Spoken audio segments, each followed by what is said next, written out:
Hey guys, welcome back to my channel. Um, Today I'm doing something different than what I originally planned to do and what I originally filmed. I was gonna post a video of me doing my hair, but I just kind of realized that as a black person in America today, that would be bullshit, like especially with what's going on right now. So to start this video off, I want to give you guys a few definitions for some stuff that a lot of people do not understand and refuse to understand. So I'm gonna at least try to help clear up some confusion. The first definition that I want to give out is the definition of racism.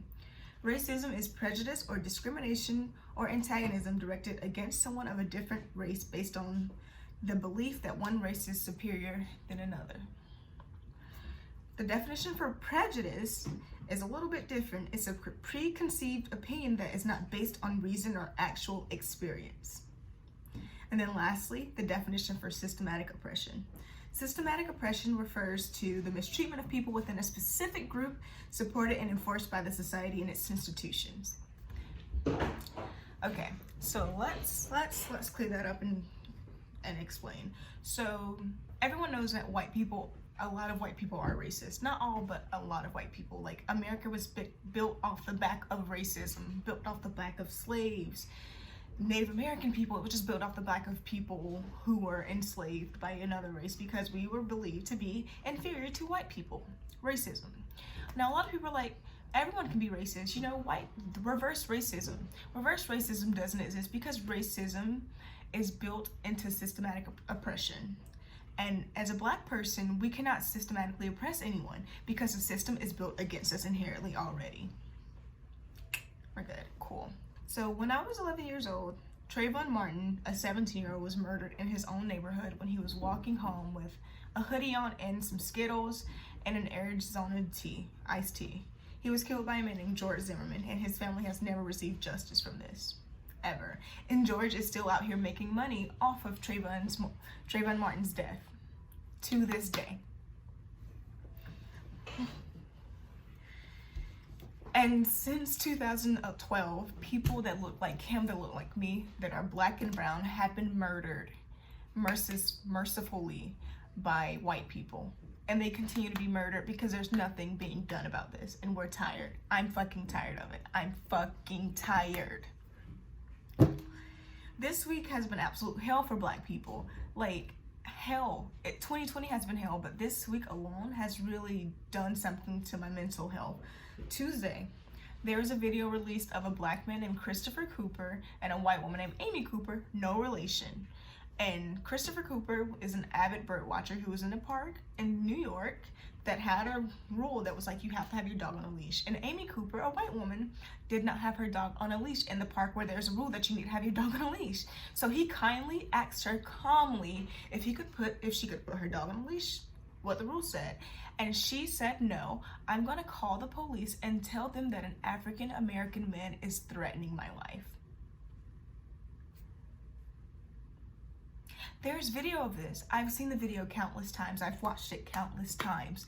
Not one time did he threaten her. She threatened him just by that because she knows that the long history of African American people and police and the police in America has not been a good history. It's been a tumultuous history. It's been a history of them killing us for no reason, unarmed. Within the 72 hours of that happening, a lot of other stuff surrounding black people happened as well.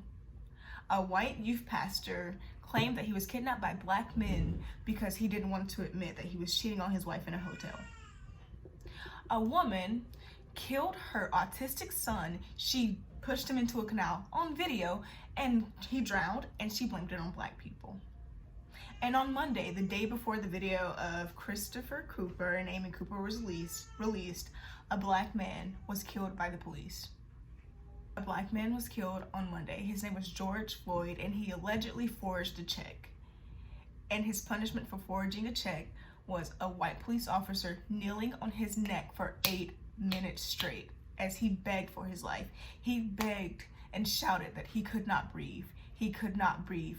And these are the same words that Eric Garner repeated in 2014 when I'm seeing people all over my timeline on Facebook and on Twitter making jokes about having their necks knelt on like George Floyd and saying how they haven't died yet, race baiters. because they think it's funny. But at the same time, these are the people that were mad that Colin Kaepernick kneeled because of a song. What the fuck? You're mad that someone's kneeling because of a song, a fucking song, but you're not mad that someone is kneeling on someone else's neck and killing them? Cool. Then on top of this, a few months ago, a black woman was murdered in her own home. On March 13th, 2020, a black woman named Breonna Taylor, an EMT in Kentucky, was murdered in her own home when she was asleep. She was shot 8 times by an officer named Jonathan Mattingly. He shot her 8 times. He didn't even fucking knock when he came into her home. He just shot her. It was the wrong home. How about that, huh? If you've had the balls to stay for this entire video, please remember a few things coming from me, a black woman. 1, having a black friend does not give you the pass to say nigger or nigger. Like, if you are not black, don't say it. I promise, it's easy. Just don't say it. Don't. And you don't have the right to tell a black person that they can't say it, okay? Because we took this word from our oppressors and we changed the meaning of it. That does not give you, an oppressor, the right to take the word back because you invented it. No. No. And it doesn't make you any less racist if you have a black friend either. I'm sorry, it doesn't work like that. Oh, I have a black friend, I can't be racist. Oh, I have a black wife, I can't be racist. You can be racist and have a black wife, okay?